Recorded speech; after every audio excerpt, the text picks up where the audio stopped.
Ferdy Sambo menyatakan salah. Dia mengucapkan, adik-adik ini tidak bersalah, saya yang bersalah.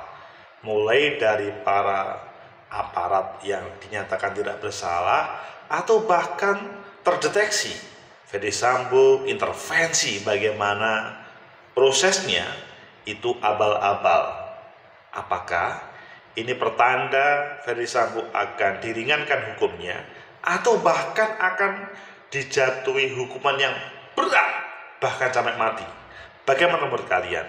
Menurut analisis saya, Assalamualaikum warahmatullahi wabarakatuh. Salam sejahtera untuk kita semua. Pecinta masa depan negeri, tegakkan kebenaran, lawan ketidakadilan. Ferdy Sambo masih menjadi tema yang diperbincangkan tidak hanya di masyarakat tetapi di proses hukum. Ayo kita lihat dari dekat bagaimana jeritan tangisan anak buah dan bagaimana dia intervensi proses hukum ini. Pertama kita lihat ratapan AKBP Ridwan ke Sambo. Kenapa kami harus dikorbankan? Itu sebuah ratapan yang luar biasa. Coba seorang polisi yang kemudian dia sampai ngomong begitu, dan dia tidak bersalah. Kalau dalam halnya, maksudnya dalam mantan Kasat Reskrim Polres Metro, Ridwan ini mengutarakan keluhannya kepada Ferdy Sambo dalam sidang lanjutan kasus kematian tersebut. Jadi coba bayangkan, mantan Kasat Reskrim, tapi pada waktu itu ya kalian bisa melihat di persidangan. Kemudian kita lihat di kedua di Kompas, mata berkaca-kaca, Ferdy Sambo, adik-adik ini enggak salah, saya yang salah. Oh ini kok sampai pengakuan ini. Kemudian yang ketiga kita baca di CNN Indonesia, ini judulnya Saksi beber kiprah Ferdy Sambo atur isi berita acara interogasi Putri. Menarik kan? Kalian pilih yang mana? Kedua dan ketiga dan kesatu, semuanya kita gabungkan. Pertama kita lihat di pernyataan dulu, bagaimana dia mengatakan mata berkaca-kaca, Ferdy Sambo, adik-adik ini nggak salah, saya yang salah.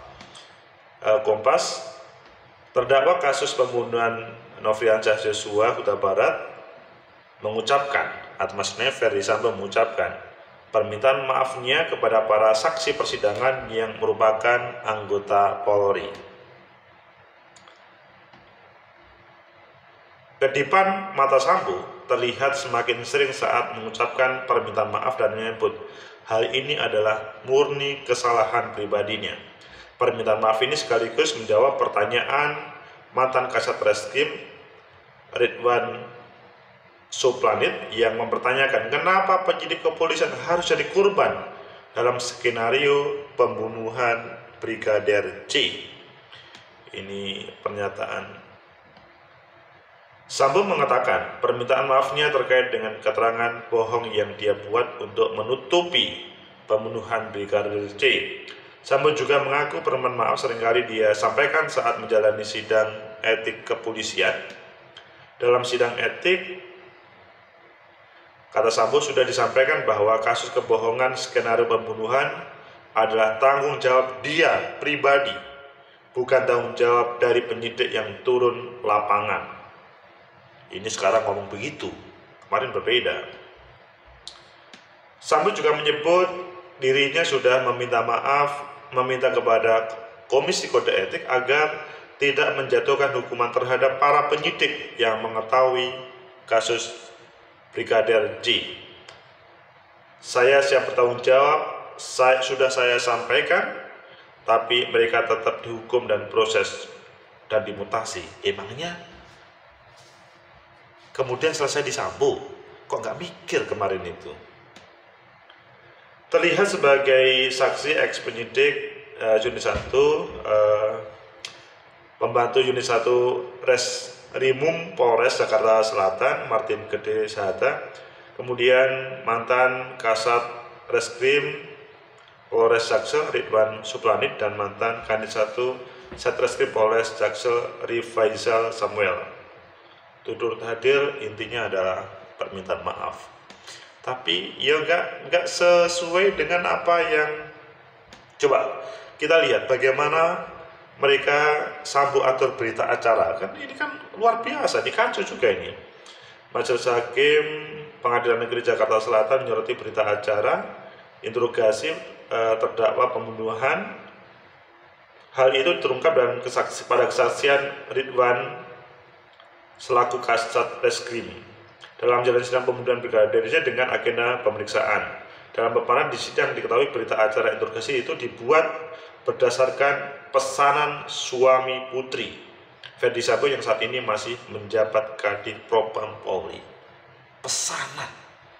Ini kan hal yang Ridwan dalam sidang mengatakan kepada majelis hakim bahwa anggotanya tak bisa menolak permintaan itu. Pasalnya kata dia hal tersebut merupakan perintah dari Sambo yang saat itu menjabat sebagai Kadif Propam Polri.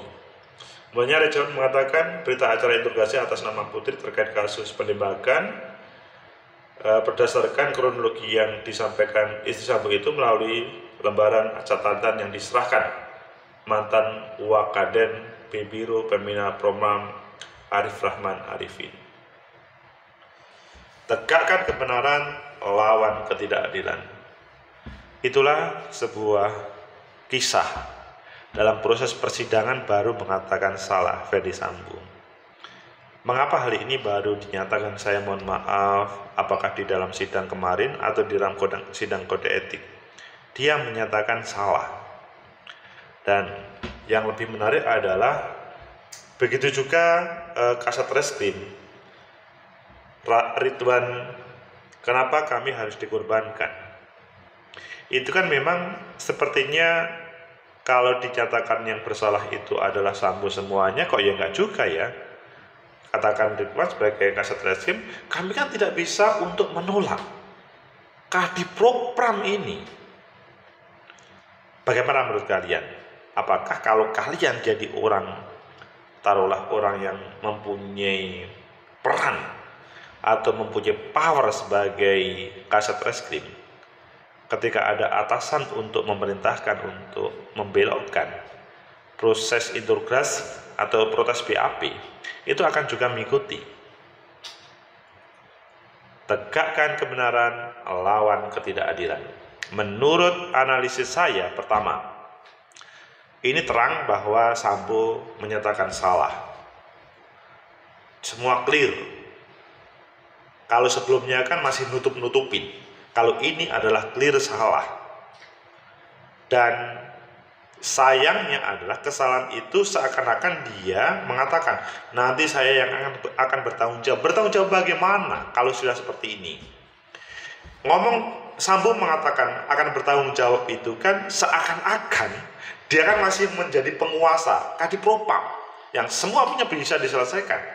Kalau sudah seperti ini kan tidak bisa berbuat apa-apa kan? Kecuali hanya saya akan bertanggung jawab. Saya tahu semuanya sudah menjadi korban, kok saya akan bertanggung jawab. Apalagi kemudian mengatakan mereka tidak bersalah adik-adik ini, maka jangan diberi hukuman. Ini kan trouble.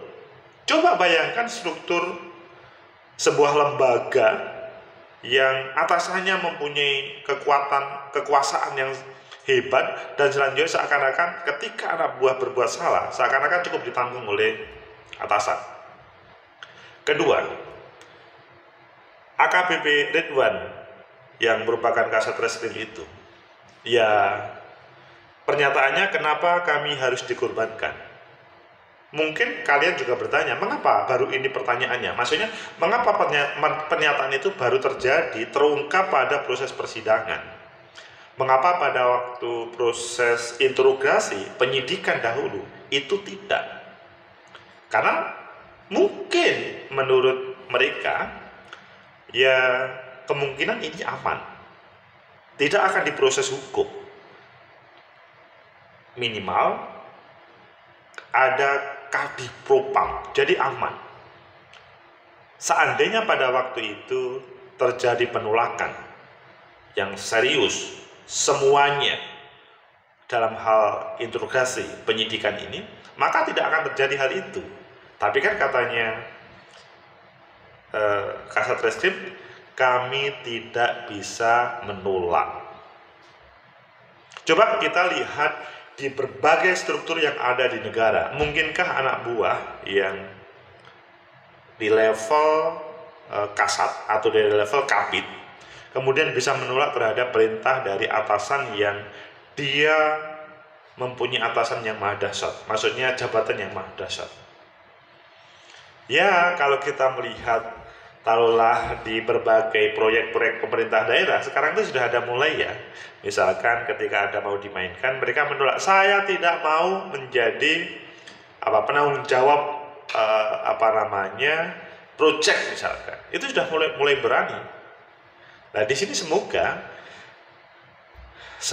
selanjutnya terjadi di teman-teman kepolisian, meskipun pada kemarin ya kemungkinan apa yang disampaikan AKBP Ridwan itu terjadi ya. Ya bagaimanapun Kadipropam itu kan sesuatu sepertinya ya maha segala-galanya, tapi nggak taunya di atas langit ada langit. Ini sebuah cambukan terhadap tidak hanya kepolisiannya, semua lembaga, bahwa kalau memang ada sebuah kesalahan dalam lembaga, maka harus berani untuk memprosesnya, tidak sebaliknya menutup-nutupinya. Kemudian yang ketiga, sampai selanjutnya memproses terkait dengan BAP untuk, itu kan rumit ya, Putri Chandrawati itu seakan-akan yang salah. Itu kan dari proses itu, maksudnya dari proses hukum, sebelumnya mereka tidak terpikir bahwa akan terungkap dalam proses hukum. Gak taunya semuanya bisa dilihat oleh publik, bahwa skenario yang sedemikian tetap akan diketahui oleh publik lewat proses hukum. Pecinta masa depan negeri, itulah sebuah kasus, sebenarnya bukan kasus ya, tapi ada sebuah problem besar dalam kelembagaan yang ada di negara kita. Kekuasaan itu seharusnya tidak diatur oleh seseorang, tapi kekuasaan itu harus berdasarkan dengan aturan, atau dalam bahasanya berdasarkan dengan hukum. Jadi kalau patokannya adalah atasan yang dia mempunyai jabatan tinggi yang itu dipatuhi, padahal kita semua tahu bahwa kalau pimpinan itu akan selamanya, tapi pemimpin orangnya itu bisa berubah. Kadipropam bisa berubah, Kapolri pun bisa berubah, bahkan Presiden pun bisa berubah. Menjadi cambukan bagi kita bersama kasus Verdi Sambo ini yang mencederai banyak anak buah. Ya biasanya anak buah itu kan hormat terhadap pimpinan atasannya, tapi gak taunya malah mereka dijadikan korban dalam proses ini. Tegakkan kebenaran, lawan ketidakadilan. Ayo selalu berani terbuka apa yang menjadi kesalahan-kesalahan dalam proses hukum ini, maksudnya mengungkap kasus Brigadir J, pasti akan diketahui semuanya. Ketika ada pihak-pihak yang akan menutupi itu akan malu sendiri. Dan siapapun yang akan menutupi, pasti dia tidak akan bisa menjawab pertanyaan-pertanyaan para penegak hukum, hakim, jaksa yang hebat-hebat ini. Maka di lembaga yang lain jangan ikut-ikutan. Semoga bermanfaat. Like, subscribe, comment, and share. Sampai jumpa.